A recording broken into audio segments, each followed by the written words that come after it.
Programme में आपको खुशामदीद कहते हैं। मैं असदुल्ला खान हूँ। मैं इस वक्त हन्ना के इलाके में मौजूद हूँ। बलूचिस्तान का दूर दराज इलाका। ये आपको हन्ना की पहाड़ियाँ नज़र आ रही हैं और इन पहाड़ियों के दामन में बसता ये गांव किल्ली हाजी गुल मोहम्मद, ये मुकम्मल तौर पर तबाह हो गया है। घर तो गिरे ही हैं। इससे पहले जो घर हमने आपको दिखाए थे वो कच्चे घर थे। इससे पहले जो देहात मैंने आपको बलूचिस्तान में दिखाए हैं वो कच्चे देहात थे। कच्चे घरों पर मुश्तमिल देहात सफाई हस्ती से मिट चुके, लेकिन इस गांव में पक्के घर गिर गए। और सिर्फ घर ही नहीं गिरे, इस पूरी बेल्ट पर एक्सपोर्ट क्वालिटी का जो सेब है, बागात के बागात तबाह हो गए हैं। इस तरफ अगर आप देखें तो आपको ये बाग नजर आएगा जो सेबों का बाग था। इसमें कुछ सेब अभी भी लगे हुए हैं, लेकिन अब ये सेब मंडियों तक नहीं पहुंच सकते। एक तो इस बाग को तबाह कर दिया इन पत्थरों ने, जो कि यहाँ पर सैलाब बहाकर लाया है, और बेशतर सेब जो है वो बारिश जो सैलाबी पानी है उससे तबाह हो गए, और जो दरख्तों पर लगे हुए हैं ये भी अब किसी काम के नहीं रहे, जो मुझे बताया गया। इसकी तफसील मैं भी आपको आगे चल के बताता हूँ। लेकिन हन्ना का ये इलाका, आप इस पूरी बेल्ट पर चलते जाइए, रास्ते में आपको तबाही के आसार नजर आएंगे। घर गिरे हुए नजर आएंगे, नदी के किनारे खंबे टूटे हुए नजर आएंगे, पुल तबाह हो गए हैं, और सेबों के बागात तबाह होने से जितना बड़ा नुकसान हुआ है इसका अभी तखमीना भी नहीं लगाया जा सका। ये वो एक्सपोर्ट क्वालिटी का सेब है जो दूसरे मुल्कों में जाता है, लेकिन अब इसको कि यहाँ से इसको चुन के मकामी मंडियों तक भी पहुँचाना मुमकिन नहीं रहा। तो अगर आपको दिखाते हैं कि सूरत हाल इस वक्त क्या है और क्या वजह है कि ये बाग इस तरह मुकम्मल तौर पर तबाह हो गए हैं, तो ज़रा मेरे साथ आइए, मैं आपको इसकी तफसीलात बताता हूँ। रास्ते में हमें बहुत से बागात नज़र आए जो बिल्कुल जिन पर फल झड़ चुका था, यानी सैलाबी रेला बहुत ज़ोर के साथ, पूरी ताकत के साथ आया, टकराया और दरख्तों से सेब तोड़कर बहा ले गया। और जो दरख्त हैं उन पर सिर्फ आसार बाकी रह गए कि ये सेब का बाग हुआ करता था। लेकिन ये जो मेरे पीछे आपको नज़र आ रहा है, इसमें फिर भी कुछ सेब लगे हुए हैं, कुछ फल लगा हुआ है। ज़मीन पर अगर आप देखें तो बहुत सारा फल सैलाब की वजह से ज़ाया भी हो गया है, लेकिन कुछ सेब दरख्तों पर लगा हुआ है। अच्छा, दूसरा मसला यह है कि आप देख रहे हैं कि बागों में इस तरह से बजरी नहीं हुआ करती, पत्थर नहीं हुआ करते, लेकिन बागों में तो पत्थर घुस आए हैं। सैलाब इन पत्थरों को बहाकर लाया और यहाँ पर बागों में पत्थर छोड़ गया। अब मसला क्या है, ये सेब मंडियों में अब क्यों नहीं जा सकते? ज़रा यहाँ काकड़ साहब मेरे साथ मौजूद हैं, इनसे बातचीत करते हैं। क्या मसला है? अब ये सेब आप इनको तोड़कर बागों से चुनकर मंडियों तक क्यों नहीं ले जा सकते? जी, इसकी सबसे बड़ी वजह तो ये है कि यहाँ पे जो सैलाबी रेला है उसने एक तो दरख्त गिरा दिए, दूसरा जो मड्डी पानी होता है वो सेब के दरख्त को नुकसान इस तरह देता है कि ये सेब गिरना शुरू हो जाते हैं, और सेब का जो जूसी सेब होता है उसका जूस ख़त्म हो जाता है। चूँकि हमारे सेब एक्सपोर्ट क्वालिटी के सेब थे, ये खलीज कंट्रीज़ में UAE, Qatar, Oman, Saudi Arabia, ये वहाँ उस पूरे हन्ना का ये जितनी बेल्ट है ये सारा सेब बाहर जाता है। जी हाँ, ये बाहर जाता है, एक्सपोर्ट क्वालिटी का सेब है। क्योंकि हमारा सेब जूसी और इसका जो मयार है वो बाकी सेब से ज़्यादा, और इसका लॉन्ग लास्टिंग सेब जिसको आप कहते हैं, ये ज़्यादा शेल्फ लाइफ ज़्यादा है इसकी। जी हाँ। तो लेकिन इस वक्त इस सेब की ये कंडीशन हो चुकी है कि ये लोकल मार्केट में 20 रुपए किलो भी नहीं बिकता। क्यों? क्योंकि ये एक तो गिर चुके हैं और गिर रहे हैं। दूसरी बात ये है कि यहाँ पर अभी जो इसके मटेरियल है, ये इसका जो करेट, जो पेटी हम बोलते हैं, उसका यहाँ पर लाना, हमारी सड़कें तबाह हो गई है। इसकी अभी अपना टाइम और मियाद जो है इसका मुकम्मल हो चुका है। सेब का ये मसला होता है कि जब इसका टाइम पूरा होता है तो ये गिरना खुद ब खुद गिरना शुरू हो जाता है, चूंकि इसका वजन ज़्यादा हो जाता है और जूस इसमें ज़्यादा होता है, तो ये गिरना शुरू हो जाता है। ये पक जाता है तो गिरेगा वो। जी हाँ, जो पक जाते हैं वो नीचे गिर जाता है। उस सेब को हम अपनी ज़बान में कचरा सेब कहते हैं। कचरा सेब जो है वो 10 रुपये किलो या 15 रुपये फ़ी किलो वो सिर्फ फैक्ट्रीज वाले लेते हैं जो जूस निकालते हैं। आपने इसको गिरने से पहले उतारना होता है, पैक करना होता है। जी, ऐसे पहले उतारना होता है, चूँकि इसका टाइम अब गुजर गया। हमारे यही अभी ये हफ्ता पहले इसका टाइमिंग पूरा हो गया था, लेकिन अभी हमारे रास्ते बंद हैं और ये सेब गिरना शुरू हो रहे हैं। हमारे इस बाग में तकरीबन 850 दरख्त जो मुकम्मल तौर पर इस वक्त तबाह हो गए सैलाब की वजह से। और आपके का कोई तखमीना है कि पूरी इस बेल्ट पर कितने बागात तबाह हुए होंगे? जी, तकरीबन तखमीना तो हम फिलहाल नहीं लगा सकते। तकरीबन 80% हमारे बागात तबाह हो गए। जो हमारे वादिया नवड़क का एरिया है जहाँ पर सेब के फल के दरख्त हैं, वो तकरीबन 80% से बाग जो है वो तबाह हो चुके हैं। ये देखिए जी, जो मंज़र आपको यहाँ पर नज़र आ रहा है, ये अब सेब जो तैयार है वो गिरना शुरू हो गया है, और गिरने के बाद वो गल सड़ रहा है। ये किसी काम का नहीं रहेगा ये सेब जो है। और इसी तरह से अगले चंद दिन में शायद जो दरख्त पर आपको नज़र आ रहा है ये भी गिर जाएगा। ये सेब मकामी मंडियों में भी नहीं पहुंच पा रहा। उसकी वजह यह है कि इनको न तो आमदोरफ्त के रास्ते में, अभी मैं आपको दिखाता हूँ, जैसे जिस रास्ते से गुजर के मैं आया हूँ वहाँ से ट्रक नहीं आ सकते। ये सेब मंडियों में नहीं ले जाया जा सकता। जो इनको पैक करने के लिए मटीरियल है वो दस्तयाब नहीं है। और इसके अलावा जो एक्सपोर्ट क्वालिटी का सेब है वो बाहर नहीं जा सकता। तो ये अगर आपको मैं आगे ले जाऊंगा, अभी ये देखिए घर भी तबाह हो गए। पहाड़ी के दामन में वाक़या ये गांव है, इसके सिर्फ आसार रह गए हैं। अब इस वक्त मलबा उठाया जा रहा है ताकि दोबारा से घर बनाने का कोई सामान किया जा सके। बीचों बीच ये बागात हैं, बीचों बीच ये घर हैं। इंतहाई खूबसूरत इलाका था ये हन्ना का, कि जब आप सोचिए सेबों के बागात के बीचों बीच रिहाइशें थीं और दरमियान में से एक नदी गुजर रही थी। किसी ने सोचा नहीं था कि ये नदी इतनी बेरहम होगी कि ये इस गांव और इन जो बागात हैं इनको क्रॉस करते हुए पहाड़ों तक चली जाएगी और सब कुछ तबाह कर देगी। आइए मैं आपको आगे लेकर चलता हूँ, दिखाता हूँ कि हन्ना के इलाके में क्या हुआ है।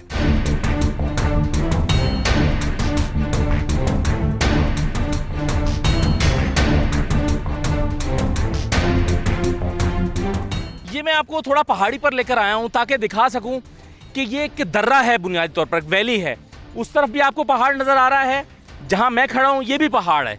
तो पहाड़ों के बीच में ये एक नदी बहती है, उसके अतराफ में गांव हैं, देहात हैं, रिहाइशें हैं और दोनों तरफ सेब के बागात हैं। जो बागात 80% तबाह हो गए हैं। देखने में ये बहुत खूबसूरत इलाका है, पहाड़ों के दरमियान में वाक़ई एक वादी है, लेकिन ये वादी अब तबाही का मंजर पेश कर रही है, क्योंकि यहाँ पर 80% से ज़्यादा घर भी तबाह हो गए हैं और 80% बागात भी तबाह हो गए हैं। तो ये सूरत हाल है जी इस गांव की, जो इस वक्त मैं आपको दिखा रहा हूँ। आगे चलते हैं और आगे चल के मैं आपको दिखाता हूँ कि इस वादी के साथ हुआ क्या है, इस पर गुजरी क्या है।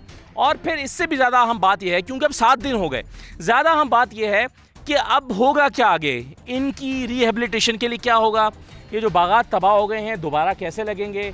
बहुत सारे तो दरख्त जड़ से उखड़ कर बहकर चले गए। आगे हम आपको दिखाएंगे कि दरख्त बहकर कहाँ पहुँच गए हैं, और जिनकी जड़ें जो हैं वो ज़मीन में रह भी गई हैं उनका भी फल झड़ गया है, जो मैं आपको दिखा रहा हूँ। तो आगे चलते हैं और देखते हैं कि बलूचिस्तान के इस इलाके हन्ना में हालात क्या हैं।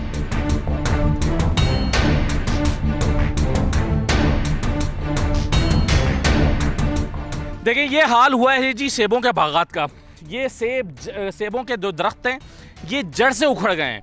इतना खौफनाक तूफ़ान यहाँ पर आया था, इतनी खौफनाक सैलाब आया था कि ये पूरे दरख्त यहाँ से, ये जहाँ पर मैं खड़ा हूँ, ये जिस मिट्टी पे मैं खड़ा हूँ, ये बाग हुआ करता था। और ये देखिए ये जो दरख्त हैं ये 15 से 20 साल लेता है एक दरख्त तैयार होने में, 15 से 20 साल लेता है और उसके बाद ये फल देना शुरू करता है। ये जो बागात थे इसको फल देते हुए भी तीसरा ही साल था, यानी आप सोचिए कि इनकी 15-20 साल निगहदाश्त की गई, उसके बाद ये तीसरा साल था फल देते हुए कि ये तबाह हो गए हैं।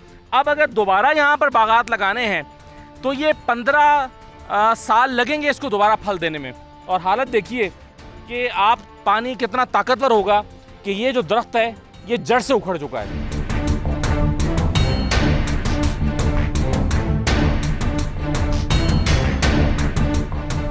ये देखें इतना ताकतवर दरख्त ये जड़ से उखड़ गया है और इस पर जो लगा फल था ये इस तरह से ज़मीन पर गिरकर ख़राब हो गया। ये देखिए इस तरफ फल सारा, इस पर लगा हुआ फल, ये बड़ा दरख्त था, इसका फल तबाह हो गया। और अगर आप इस तरफ देखें तो आपको अंदाज़ा होगा कि किस तरह से बागों के बाग उजड़ गए हैं और इस बाग को बसने में दोबारा 15 से 20 साल लगेंगे। बहुत बड़ा नुकसान हुआ है लोगों का। यहाँ पर लोगों का जो ज़रिया मुआश था वो यही सेबों के बागात थे। बहुत सारे लोग यहाँ से लाखों रुपए सालाना कमाकर अपना घर चलाते थे और उनकी गुज़र औकात इन्हीं पर हुआ करती थी। अब ये पानी तो उतर गया, ये घर भी शायद बन जाएंगे, लेकिन ये जो रोज़गार का ज़रिया और ये पाकिस्तान की जो इकॉनमी है उसके ऊपर भी इसका इम्पैक्ट आएगा, क्योंकि एग्रीकल्चर जो है वो बहुत बड़े पैमाने पर मुतासर हुई है। और ये एक दो बागात नहीं हैं, 850 जो दरख्त हैं वो तो सिर्फ इस बाग में थे। इसके अलावा आगे अगर आप चलते जाइए तो इस तरह के न जाने कितने बागात हैं जो सफ़ाए हस्ती से मिट गए हैं। और जो इक्का दुक्का दरख्त आपको बीच बीच में खड़े नज़र आ रहे हैं वो भी अगला फल नहीं दे सकेंगे। उसकी वजह यह है कि अब ये इन दरख्तों को चूँकि पानी नहीं मिलेगा, सेब के बागात पानी मांगते हैं, इनको चूँकि पानी नहीं मिलेगा तो ये अगले 10-15 दिन में या थोड़े ही अरसे में सूख कर ख़त्म हो जाएंगे। और चूँकि ये ख़त्म हो जाएंगे तो नए सिरे से दरख्त लगाना पड़ेंगे। तो बहुत बड़ी आफत है जो हन्ना के इस इलाके में आई है। प्रोफेसर ज़ियाउल हक साहब मेरे साथ मौजूद हैं जो इसी गांव के रहने वाले हैं। प्रोफेसर साहब ये बताएं कि ये नदी तो बज़ाहिर अभी बड़ी हमें छोटी सी मालूम हो रही है जिसमें थोड़ा सा पानी है, ये कहाँ तक इसका पानी चढ़ गया था उस दिन? देखिए, ये 26 अगस्त को जो पानी आया था, 36 घंटे बारिश होने के बाद ये पूरा नदी, ये पूरा गांव ये बहा के ले गया है। ये जो पहाड़ आपको नज़र आ रहा है, ये पहाड़ तक ये पानी पानी ही था और ये घरों में पानी जमा हो गया था। इस नदी पे फ्लड प्रोटेक्शन वाल न होने की वजह से लोगों ने अपनी मदद आप के तहत जो फ्लड प्रोटेक्शन वाल बनाया था वो सब नदी अपने साथ बहा के ले गया। 26 अगस्त को जो सैलाबी रेला आया था उसने ये पूरी तबाही मचाई कि इस पहाड़ तक ये पानी गया। ठीक है, ये पहाड़ जरा दिखा भी दें। वो पहाड़ आप जरा देख लें, उस पहाड़ तक पानी चढ़ा है और इस गांव के लोगों ने पहाड़ के ऊपर चढ़कर अपनी जानें बचाई हैं। ये नदी वहां तक बिफरी और रास्ते में आने वाले पूरे गांव को तबाह करती हुई चली गई। तो आप लोग सब जब ये सैलाब आया तो पहाड़ पर चढ़ गए थे? जी हाँ, इस वक्त जब सैलाब आ रहा था हमें लोगों ने इतला दी तो 10, 15, 20 मिनट के अंदर हमने लोगों को रेस्क्यू करने की कोशिश की गाड़ियों में और पैदल मोटरसाइकिलों पे। यहाँ से जो नीचे आबादी थी जो कि सैलाबी रेले के तहत आ रही थी तो हमने ऊपर पहाड़ पे ले गए, कुछ जो पहाड़ पे घर थे या खेमे थे वो इनके लिए लगाए और इनको रेस्क्यू कर दिया।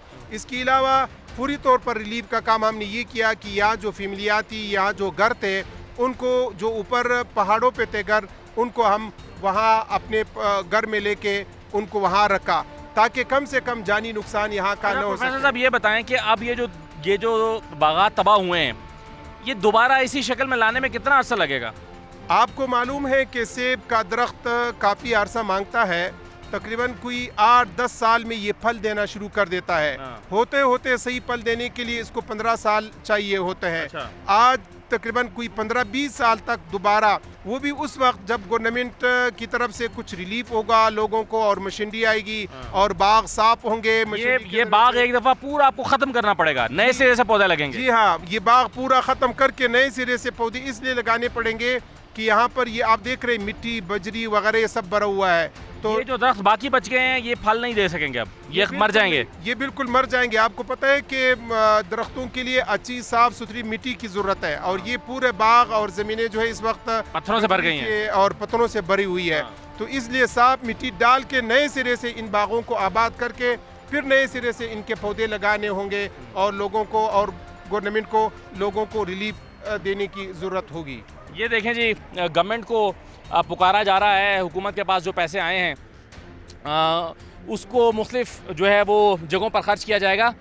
तो उन्हीं में से शायद एक ये भी है क्योंकि इसका इम्पेक्ट ना सिर्फ इन लोगों की मुआश पे पड़ता है बल्कि पाकिस्तान की जो मुआश है या पाकिस्तान की जो इकॉनमी है उसके ऊपर भी इसका असर पड़ेगा। इसको जितनी जल्दी इनिशिएट किया जाएगा इन बागात की बहाली का काम, उतनी जल्दी पाकिस्तान के लिए, यहाँ के गाँव के लोगों के लिए, इस पूरे इलाके के लिए और बलूचिस्तान की इकॉनमी के लिए बहुत ज़रूरी है।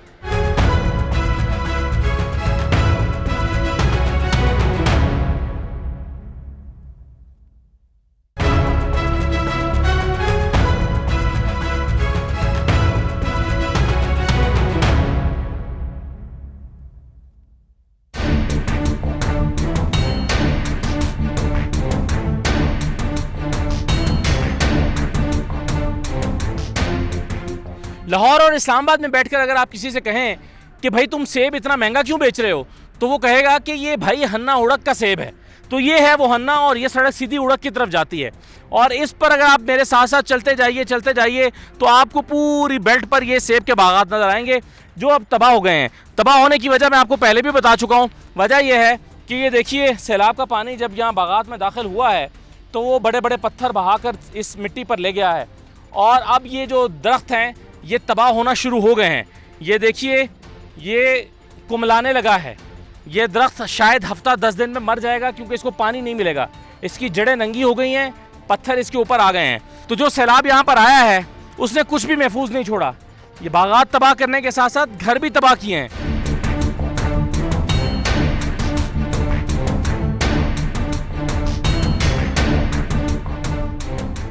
ये आपका घर है? जी सर, ये हमारा घर। तो ये पक्का घर था कि कच्चा घर था? नहीं सर, ये कच्चा घर था। और ईंटों का काम भी हुआ हुआ है इसमें? नहीं, ईंटों का काम नहीं हुआ। अच्छा अच्छा, तो ये घर जो है वो जब सैलाब आया तो पूरी तरह से गिर गया? जी, पूरी तरह से गिर गया। और ये छत थी, ये जहाँ बच्चा खड़ा हुआ है? जी, ये भी छत है कमरे का। और इसके नीचे सामान भी है? हाँ, सामान भी पड़े हुए। अभी ये जो मजदूर लगाए हुए हैं ये सामान निकाल रहे हैं? जी जी, सामान निकाल रहे हुए बस। क्या सामान निकाला अभी तक आपने? बस थोड़ा सा कपड़े में भी निकाला है और कुछ नहीं निकाला है। अच्छा, हाँ। तो कोई कीमती चीजें भी थी आपकी जो दब गई हैं? जी जी है, इधर वो क्या बताए, जेवरात भी इधर ही पड़ा था। अच्छा, और थोड़ा सा पैसे था वो इसी में दबे हुए हैं? जी, इधर ही दबे हुए। अच्छा जी जी। या ये कह रहे हैं कि ये छत गिरी है, इसी के नीचे इनके जेवरात भी दबे हुए हैं और इसी के नीचे इनके कुछ पैसे नकदी इन्होंने रखी हुई थी तो वो भी इस कमरे में दब गई है। तो अब इन्होंने एक साइड से खुदाई का काम शुरू किया है और आहिस्ता आहिस्ता ये सामान निकाल के बाहर रख रहे हैं जो सामान इनको मिल रहा है। तो देखें कि ये अब इसको दोबारा बनाएंगे? इंशाल्लाह बनाएंगे। ठीक है। हुकूमत से दरख्वास्त है कि आप ये लोग आ जाए, हमारे घर बनाए।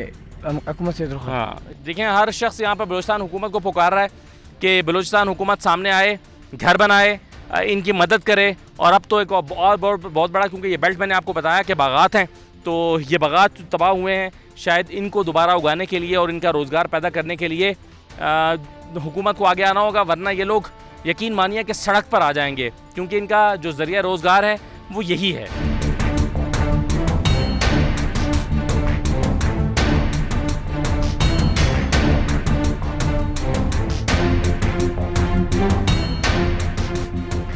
बलूचिस्तान में सड़कों को और इंफ्रास्ट्रक्चर को बहुत नुकसान पहुंचा है। अब आप जिधर को चले जाइए, जहां जहां से पानी की कोई छोटी सी गुजरगाह भी मौजूद थी, वहां भी सड़कें बह गई हैं। अब ये छोटी सी नदी हुआ करती थी जो पहाड़ के दामन में बहती है, ये नदी जब ओवरफ्लो हुई है तो उसके बाद न पता चल रहा है कि नदी कहाँ है, न पता चल रहा है कि सड़क कहाँ है। ये रास्ता जो है ये 7 दिन तक बंद रहा है और बंद रहने के बाद अब ये कुछ मशीनरी यहाँ पर लगाई गई है, तो ये कल इस रास्ते को खोला गया है और यहाँ से गाड़ियाँ आने जाने लगी हैं। अगर आप इस तरफ को चले जाएं तो आपको नज़र आएगा कि आगे एक सड़क हुआ करती थी, लेकिन कोई शख्स अजनबी, मुझ जैसा अजनबी कह नहीं सकता कि यहाँ सड़क भी हो सकती है। तो इस तरह के हालात हैं। अब यहाँ पर एक दीवार तोड़ के किसी का, शायद किसी का रकबा था, उस रकबे में से सड़क गुजारी गई है या डाइवर्जन बनाई गई है। ये जो सड़क जाती थी बुनियादी तौर पर, ये सड़क तबाह हो गई है और ये जो गाड़ियाँ यहाँ से अब गुजर रही हैं, ये किसी के रकबे में से डाइवर्जन देके जगह बनाकर गुजारा किया गया है। तो ये जो आप सारी चीज़ देख रहे हैं, ये रास्ता बिल्कुल बंद हो गया था। बड़े बड़े पत्थर आए, सैलाब इनको बहा कर लाया और ये रास्ता जो है वो वहाँ तक बंद हो गया। अब आप देखिए, इधर बागात हुआ करते थे, ये बागात का क्या बचा है ज़रा आप इस तरफ अगर देख लें तो आपको अंदाज़ा होगा कि पौधे गिर गए हैं, दरख्त जो है वो झड़ गए हैं, टूट गए हैं, कुछ यहाँ सड़कों पर बहकर आए हैं, न जाने कहाँ कहाँ से बहकर आए हैं। अगर आप इस तरफ देखें तो ये एक दरख्त कहीं से बहकर आया है और इस खंबे से टकराया है, ये खंबा टूट गया है, बिजली का निज़ाम तबाह हो गया है। यहाँ पर अब बिजली नहीं है, न जाने कब ठीक होगी, और ये दरख्त पता नहीं कहाँ से बहता हुआ आया है। तो ये रास्ता जो है, ये सड़क यहाँ हुआ करती थी और अब ये सड़क यहाँ मौजूद नहीं है, बैठ गई है। और कब बनेगी ये कुछ कह नहीं सकते कि ये तामीर कब होगी।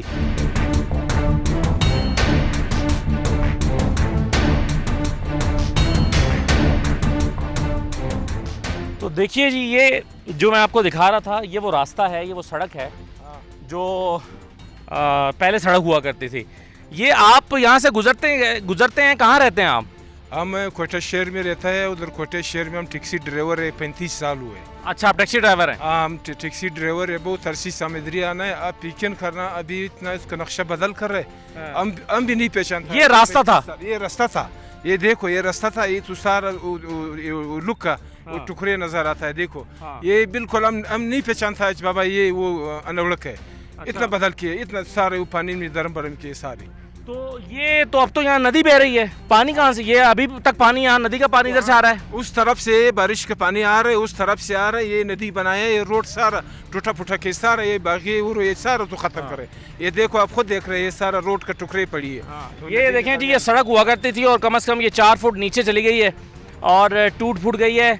इसके कुछ आसार नज़र आ रहे हैं थोड़े बहुत कि ये सड़क थी, लेकिन अब ये सड़क कब बनेगी ये मालूम नहीं है। इधर से गाड़ियाँ जो है वो डाइवर्जन लेकर दूसरे रास्ते से जा रही हैं। ये सड़क ये एक टुकड़ा आपको नज़र आ रहा है, लेकिन बलूचिस्तान में आप जहाँ को चले जाएं वहाँ पर ही तबाही का ये आलम है। जगह जगह से इंफ्रास्ट्रक्चर तबाह हो गया है, पुल टूटे हैं, रेलवे क्रॉसिंग्स टूटी हैं, सड़कें बह गई हैं, रास्ते ख़त्म हो गए हैं, कई जगह पर खोले गए हैं, लेकिन बेशुमार जगह ऐसी हैं जहाँ पर अब भी जाने का रास्ता मौजूद नहीं है।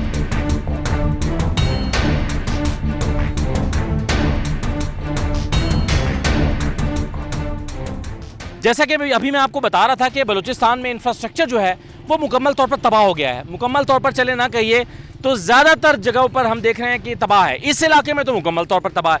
अब ये देखें, जैसे ये एक खंभा गिरा हुआ है, ये जड़ से उखड़ गया या बुनियाद से उखड़ गया, आप इसे कहिए। और अगर आप यहाँ देखें, एक तो इस खंभे ने रास्ता रोक दिया है पहले आगे जाने का, और उसके बाद फिर अगर आप यहाँ से गुजर जाएँ तो आगे ज़मीनी रास्ता नहीं है, सड़क टूट गई है, रास्ता ख़त्म हो गया है। तो देखिए ये पानी किस शिद्दत के साथ यहाँ पर आया कि रास्ते को बहा कर ले गया, और यहाँ पर जो गांव देहात थे वो सब तबाह हो चुके हैं। तो हालात बलूचिस्तान में जगह जगह हमें ऐसे ही देखने में आ रहे हैं। कहीं पर खंबे टूटे हैं, कहीं पर सड़क टूटी है, कहीं पर घर गिर गए हैं, कहीं बागात तबाह हो गए हैं। आप इसी इलाके के रहने वाले हैं जी? जी सर। कहाँ रहते हैं आप? इसी यानी। अच्छा, तो ये सड़क जो है वो पानी इसको क्रॉस करके कहाँ तक गया था? सर ये अंदर किले के घरों के अंदर घुस गया। अच्छा। घरे तोड़ दिया, उजाड़ दिया, कमरे तोड़ दिया, तकरीबन 70 से 80 कम ज़्यादा, लेकिन घर उजाड़ गया। लेकिन अभी तक रास्ता नहीं है सर। टीम बहुत आ रहे, MP आ रहे, सब कुछ आ रहे हैं। अच्छा। लेकिन उन लोगों की वजह से बाहर है ये चीज़ लगे हुए। अभी तक रास्ता बस टूटा फूटा बना हुआ है। मोटरसाइकिल का जो रास्ता है वो बना हुआ है अभी तक। ये तो जाहिर है एक तिजारत का मरकज़ भी है, क्योंकि यहाँ तो से सेब जो हैं वो गाड़ियों में लोड होकर मार्केट में जाते हैं, और सिर्फ पाकिस्तान भर में नहीं जाते बल्कि दुनिया भर में जाते हैं। तो ये रास्ता खोलना तो बहुत ज़रूरी है। बहुत ज़रूरी है। सेब में तो सर खैर है, वो तो सारा सिस्टम ख़त्म किया हुआ है। बाग माग ले कर गया था। अच्छा। बागों के अंदर घुस गया पानी घुस गया। हाँ जी सर। और लेकिन अभी तक उड़क तक रास्ता नहीं है। हाँ, उड़क तक रास्ता नहीं है। उड़क तक रास्ता नहीं है। मोटरसाइकिल का हल्का फुल्का गुजारा होता है। लेकिन हर कोई के साथ न कोई मोटरसाइकिल है, न किसी के पास साइकिल भी नहीं होता है। गाड़ियाँ तो गाड़ी नहीं जा सकती वहाँ, गाड़ी ना नहीं जा सकते है। रास्ता बहुत ख़राब है सर। तो कितने दिन लगेंगे? कुछ कहा गया है कि कब तक ये ठीक होगा, रास्ता बनेगा, आप लोग जा सकेंगे आगे? सर बहुत लोग आ रहे जा रहे, बस तस्वीरें खींच रहे, वीडियो बना रहे। बस टीम आ रहे, इंजोज आ रहे, अलखिदमत वाली आ गया, सर सब कुछ आ रहे। लेकिन ये उन लोगों की वजह से बहुत बाहर है। अच्छा सर। रोड ये देखो, रोड की हालत है। खंबे तोड़ गया, सारा नीचे गिर गया, कुछ नहीं है। अभी तो लोग बहुत सख्त मुश्किलात के सामने। बिल्कुल जी, ऐसा ही है। ये देखें जी, इस साइड पर आप देखें तो ये बाग भी तबाह हो चुका है। ये पीछे पहाड़ी है अन्ना की, और जैसा कि मैं आपको बता चुका हूँ कि दूसरी तरफ भी पहाड़ियाँ, तो ये एक दर्रे की शक्ल में है, एक वैली है।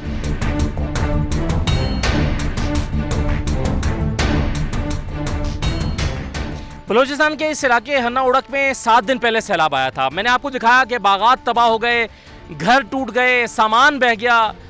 जहाँ पर इस तरह से तबाही हुई है, इंफ्रास्ट्रक्चर तबाह हो गया, सड़कें बह गईं, खंबे टूट गए, वहाँ पर कई ऐसी गाड़ियाँ हमें जा बजा मिलती हैं जिसको सैलाब बहा ले गया। अब ये गाड़ी जो है ये एक नई गाड़ी थी और ये मुकम्मल तौर पर तबाह हो गई है। आप देखें, ना इसका इंजन बचा है, ना इसका डैशबोर्ड बचा है, ना इसकी सीटें बची हैं, ना इसकी डिग्गी का कुछ बचा है। ऐसा लगता है कि शायद ये सदियों से हालात के थपेड़े सह रही हो और न जाने कब से इस पर तबाही गुजर रही हो, तब जाकर इसका यह हाल होगा। नहीं जनाब, एक सैलाब ने इसको ऐसा कर दिया है और इसको हर तरफ से, जहाँ से आप देखें, आप यकीन नहीं कर सकते कि किस शिद्दत का यह सैलाब होगा कि ये गाड़ियों को बहा ले गया। सामने भी एक गाड़ी खड़ी है जिसका कुछ बाकी नहीं बचा है। अब ये गाड़ी जो है वो ये आपकी गाड़ी है? हमारा गाड़ी है। इधर हमने गैरेज बनाया है। अच्छा। गैरेज के साथ पानी ले गया, फिर वो पुल नहीं है, हाँ, उधर से लाया क्रैंक में, ये पानी के साथ बहकर आगे चला गया। आगे चला गया। अच्छा, फिर तो उधर सरकारी लोग नहीं है जो क्रैंक में के लाया है, हाँ, उधर से इस तब हमारे से लाया। तो इसमें बचा क्या है? कुछ भी नहीं बचा है, सारा देखो क्या हालात है। ये कौन सा मॉडल गाड़ी थी? ये तकरीबन 6 मॉडल था, अच्छा, वो तो 18 मॉडल था। 18 मॉडल। हाँ, अच्छा, वो भी तबाह हो गई पूरी। वो वो कहाँ गई थी बह के? वो दोनों उधर है, उधर से बह के आगे चली गई। आगे चले गए। अब वहाँ से आप उठा के इसको लाए हैं यहाँ पर हाँ। और इसको मुरम्मत करने की कोशिश कर रहे हैं, क्या करेंगे? अभी तो ये वजन से हिसाब में ले जाएगा, अच्छा, तोल के बिकेगी? तोल के बिके। ये ठीक नहीं हो सकती। नहीं नहीं नहीं, अभी कैसे ठीक होएगा? सारा चीजें मिजे बिल्कुल पानी ले गया। अच्छा, हाँ, इंजन वगैरह कुछ नहीं बचा? नहीं नहीं, कुछ भी नहीं बचा। अच्छा, ये देखें जी, इसमें आप हालात देखें इसके, अगर आप आकर देखें तो ये गाड़ी जो है वो कह रहे हैं कि ये वज़न के हिसाब से जाएगी, तोल के जाएगी, ये गाड़ी अब चल नहीं सकती, आप इसको ठीक नहीं कर सकते। ये बिल्कुल जो है वो ये कचरा है, ना इसका डैशबोर्ड बचा है, ना इसका इंजन बचा है, ना इसकी बॉडी बची है, ना इसकी सीटें बची हैं, इसमें कुछ भी नहीं बचा। और ऐसी ही एक गाड़ी वहाँ आगे खड़ी है, वो 18 मॉडल गाड़ी है और उसके भी वही हालात हैं।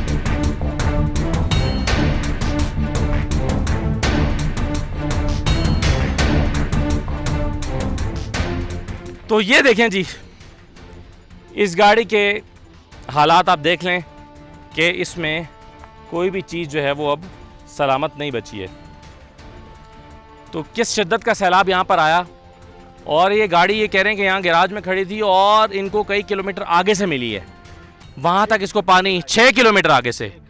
अच्छा, कितना? 6 किलोमीटर? जी, 6 किलोमीटर आगे से मिला है ये गाड़ी, फिर क्रैंक में लेके आया यहाँ अच्छा, पे। 6 किलोमीटर आगे से गाड़ी इनको मिली है, फिर इसको उठाकर यहाँ लाए हैं और अब इसको किसी कबाड़ी को बेच देंगे। ये एक गाड़ी नहीं है सर जी, तकरीबन 50-60 गाड़ी आगे भी है, कई बागात में पड़े, कई नदी में पड़े। 50-60 गाड़ियाँ? हाँ, 50-60 गाड़ी है जो उस रात को सैलाब में बह गई थी? हाँ जी जी, उसी और रात सबकी यही हालत है? सबकी यही हालत है। अच्छा। बिल्कुल कबाड़ी हो गया, तोल के हिसाब से बेचने। अच्छा, हाँ। ये 50-60 गाड़ियाँ हैं जो कबाड़ हो गई और ये तोल के हिसाब से बिकेंगी। तो ये हालात हैं जी। बलूचिस्तान में सैलाब अपनी तबाही की दास्तान सुना रहा है और ये हर गांव देहात, गाड़ियाँ, इंफ्रास्ट्रक्चर, सड़कें, बागात, कोई चीज़ भी बची नहीं है। शायद बची है तो इन लोगों की जान बची है, कोई हलाकतें तो नहीं हुई? बचा हुआ है इंशाल्लाह अल्लाह के फजल करम से। बाकी जो बागात है तकरीबन 150 घर है, इंशाल्लाह इसी तरह का होता है। 150 घर बिल्कुल ख़त्म हो गया। 150 घर यहाँ पे इस गांव में ख़त्म हो गए? हाँ, हर घर में 3-3, 2-2 खामखा गाड़ी भी खड़ी थी, मोटरसाइकिलें भी खड़ी थी, ये सब चला गया। अच्छा, कई घर गिरा तो जाहिर है गाड़ी भी उसके नीचे आ गई? जाहिर बात है, गाड़ी भी उसके नीचे भी है, नदी में भी छुप गया। कई ऐसे गाड़ियाँ भी है नदी में बह गई? बह गई, हाँ। अच्छा, बिल्कुल, हाँ, ये पता ही नहीं लग रहा। नहीं जी, ये हालात हैं। अब देखें कि इन लोगों के हालात पर रहम कौन खाता है और हालात कब ठीक होते हैं।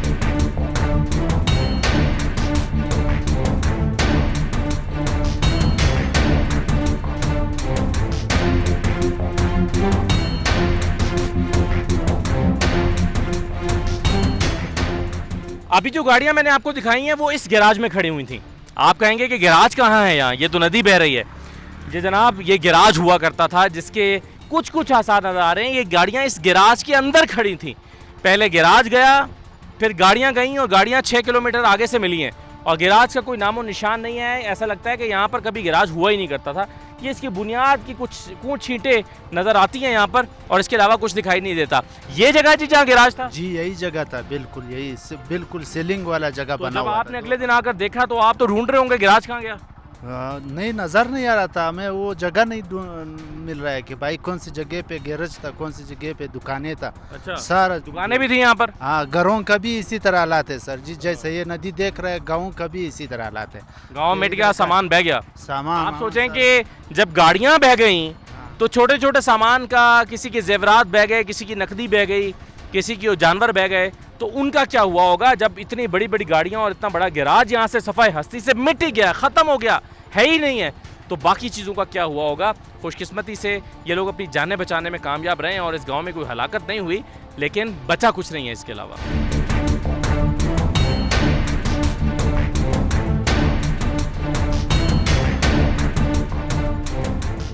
ये एक चौड़ी सड़क है, दो रोया सड़क है, मेन सड़क है, मेन शाहराह है और कई गांव देहात हैं आगे जिनको ये जिनकी तरफ सड़क लेकर जाती है, लेकिन कई जगहों से इसकी हालत ये है कि इसका निशान मौजूद नहीं है। यहाँ से अब एक गाड़ी बमुश्किल गुजर सकती है, लेकिन कई आगे ऐसी जगह हैं जहाँ से एक गाड़ी भी नहीं गुजर सकती और सड़क बिल्कुल टूट चुकी है। ये रास्ता जो आप इस तरफ देख रहे हैं, ये रास्ता हन्ना झील की तरफ जाता था, लेकिन अब इसका ज़मीनी रास्ता कट चुका है। अब यहाँ से अगर आप हन्ना झील जाना चाहते हैं तो आप पैदल तो जा सकते हैं, लेकिन कोई गाड़ी यहाँ से जा नहीं सकती। तो अब आपको लगेगा कि हम किसी दरिया पर खड़े हैं या ऐसे सूखे हुए दरिया पर खड़े हैं, लेकिन ऐसा नहीं है। ये दरिया नहीं है, ये सड़कें थीं, ये रास्ता था और अब यहाँ पर चूँकि सैलाब के साथ पत्थर बहकर आए हैं तो अब ऐसा मालूम होता है कि ये कोई सूखा हुआ दरिया है जहाँ से पानी या आबी गुजरगाह है जहाँ से पानी गुजरता है, जबकि ऐसा नहीं है। ये शाहराएँ हैं, सड़कें हैं जो बलूचिस्तान की टूट फूट गई हैं।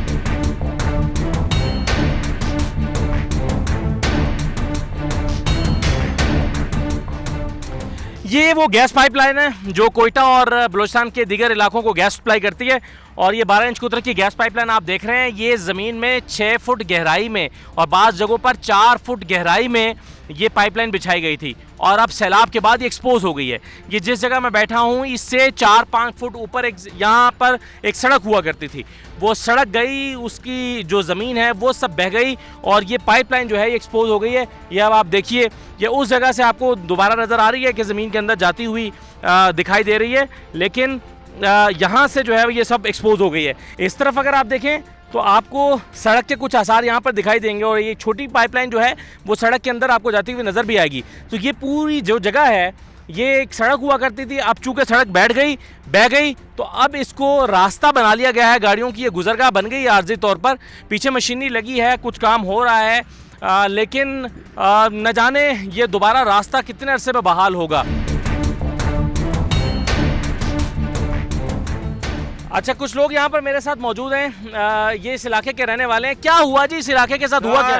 इधर इतना पानी आया, पूछो मत, ये फुल सारा टूट किया। अच्छा, ये हमारे किले पर पानी आया सारा। क्या नाम है इस किले का? इस किले का कश्मोर किले नासरान। अच्छा, हाँ, हमारे किले को सारा बर्बाद कर दिए भाई, सारा ये रोड मोड़, ये सड़कें टूट गई, घर तबाह हो गए। सारा तबाह, न पानी है हमारा, न बिजली है, न गैस है, कुछ भी नहीं है हमारा। गैस तो हमने देखी, ये पाइपलाइन तो बाहर आ गई है, बाहर आ गया हमारा, अभी तक भी गैस नहीं है, गैस नहीं आ रही। हाँ, नहीं आ रहा है, बिजली नहीं है भाई, पानी नहीं है, कुछ भी नहीं है। कितने दिन से बिजली नहीं आ रही है यार? कितना दिन? 8 दिन हो गया। 8 दिन से बिजली नहीं है? नहीं है, बिल्कुल नहीं है। पानी नहीं है, बिजली नहीं है, गैस नहीं है, बिजली नहीं है, गैस नहीं है भाई, सब हम तबाह है भाई। बच्चे क्या कर रहे हैं फिर? बच्चे क्या है, अभी भी हम कसम है हमने भाई, अभी 12,500 रुपये में टांकी मंगाया भाई, अभी घर में खाली किया। तो ये काम वाम हो रहा है कुछ? एक गाड़ी तो हमें लग रही है, अभी हमको पता नहीं चले, पता नहीं है क्या कर रहे हैं, क्या बोल रहे हैं भाई। इधर बहुत बड़ा पानी आता है। हाँ, बहुत बड़ा था। अभी इधर हम लोग बोले कि इधर एक डाला डाले बड़ा, फिर दोबारा पानी आ गए। देखो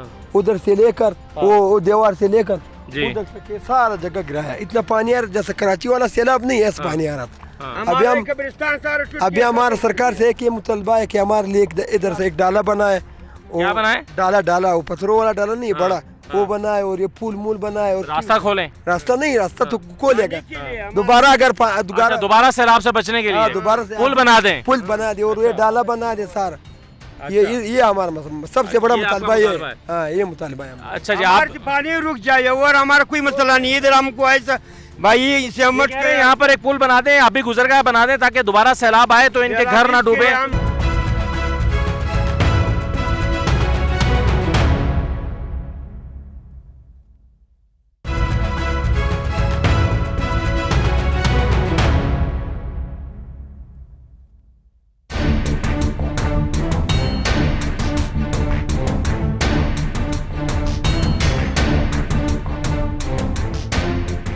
अब मैं आ गया हूँ कोयटा के इलाके नवा किली में।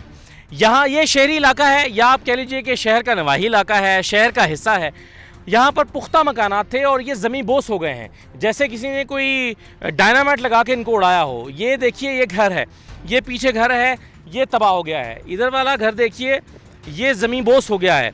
ये नदी के किनारे पर बनाए गए घर थे जहाँ पर पानी नहीं आता था, लेकिन अचानक पानी आया, सैलाब आया और इतना आया कि इन तमाम घरों को बहा ले गया। अगर आप इस नदी के साथ साथ चलते जाएं तो आपको बेशुमार घर ज़मीन बोस हुए मिलेंगे जो रहने के काबिल नहीं हैं। और ये पुख्ता तामीरात हैं, पक्के घर हैं, सीमेंट और ईंटों से बनाए गए घर हैं, उनका ये हशर हुआ है। आपको मैं लेकर चलता हूँ ज़रा, अगर कोई मकीन यहाँ पर हैं, इस घर के रहने वाले हैं, इन घरों के रहने वाले हैं, उनसे पूछते हैं कि हुआ क्या है, उन पर क्या बीती है। तो ज़रा वहाँ जाकर देखते हैं।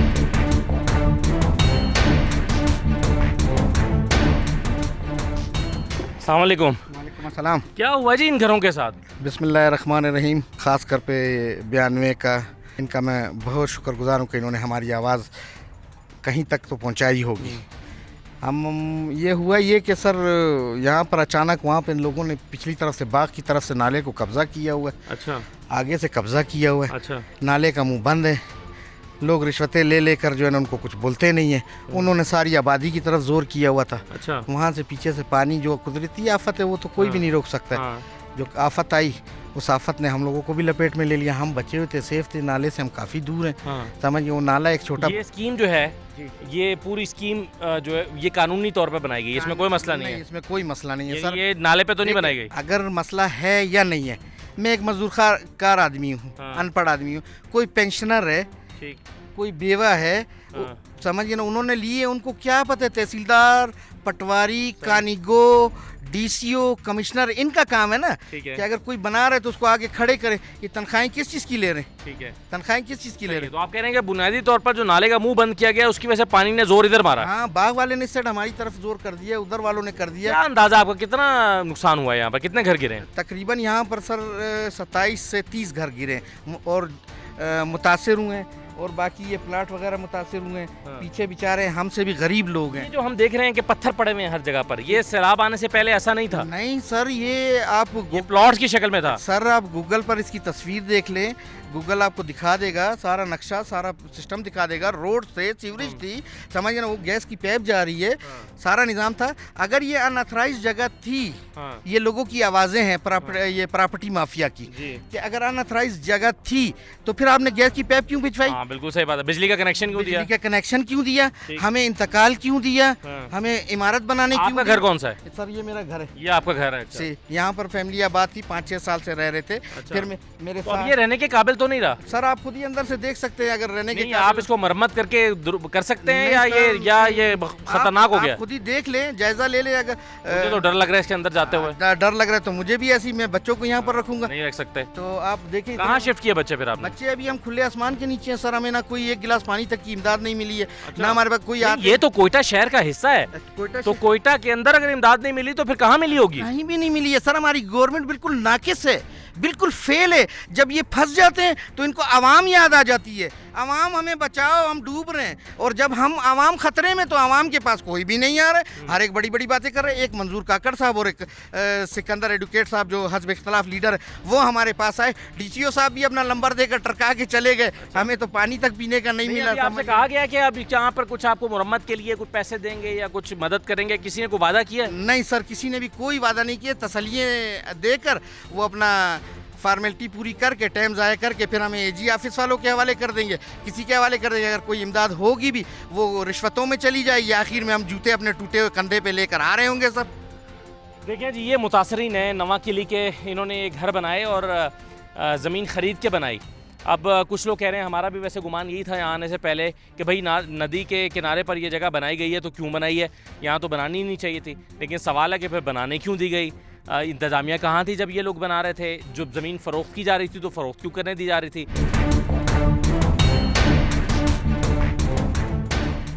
आज का प्रोग्राम तो मैं आपको कोयटा से, हन्ना उड़क से मैंने दिखाया है, नवा किली में गया।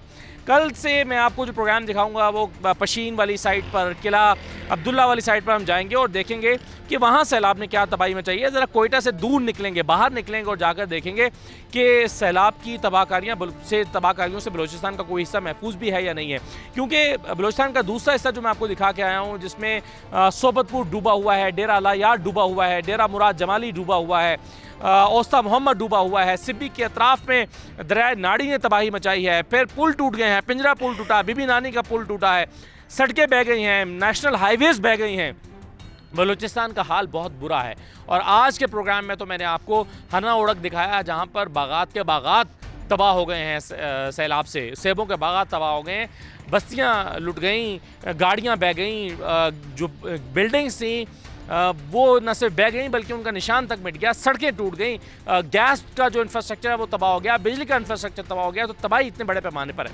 लेकिन अब सवाल ये है जिस पर मैं अपना प्रोग्राम ख़त्म करना चाहता हूँ कि जब हुकूमत के पास ये इमदाद आएगा जो कि आ रही है, दुनिया भर से फंड्स आ रहे हैं, तो वो कैसे खर्च होंगे, कैसे कहाँ खर्च होंगे, कितनी जल्द तेज़ रफ्तारी के साथ खर्च होंगे, इन लोगों को रिलीफ कब मिलेगा? क्योंकि अभी तो लोगों के पास घरों को जाने के रास्ते मसदूद हो गए हैं, कई राब्ता सड़कें कट गई हैं, कई पुल बह गए हैं। तो ये कितना अरसा लगेगा बहाली में? और फिर क्या ऐसा तो नहीं होगा कि दोबारा नाकिस तामीरात होंगी कि जिसमें फिर कोई खुदा न खासा सैलाब आए और उनको बहा कर ले जाए? तो बहुत सारे सवाल इस वक्त लोगों के जहनों में हैं जो अपनी हुकूमत से पूछना चाहते हैं, लेकिन किससे पूछ रहे हैं? हुकूमत तो है ही नहीं, बलूचिस्तान की हुकूमत तो गायब है। अभी तक हमने कहीं पर बहाली का कोई काम देखा नहीं है। बहरहाल आज के प्रोग्राम से इजाज़त दीजिए, अल्लाह हाफ़िज़।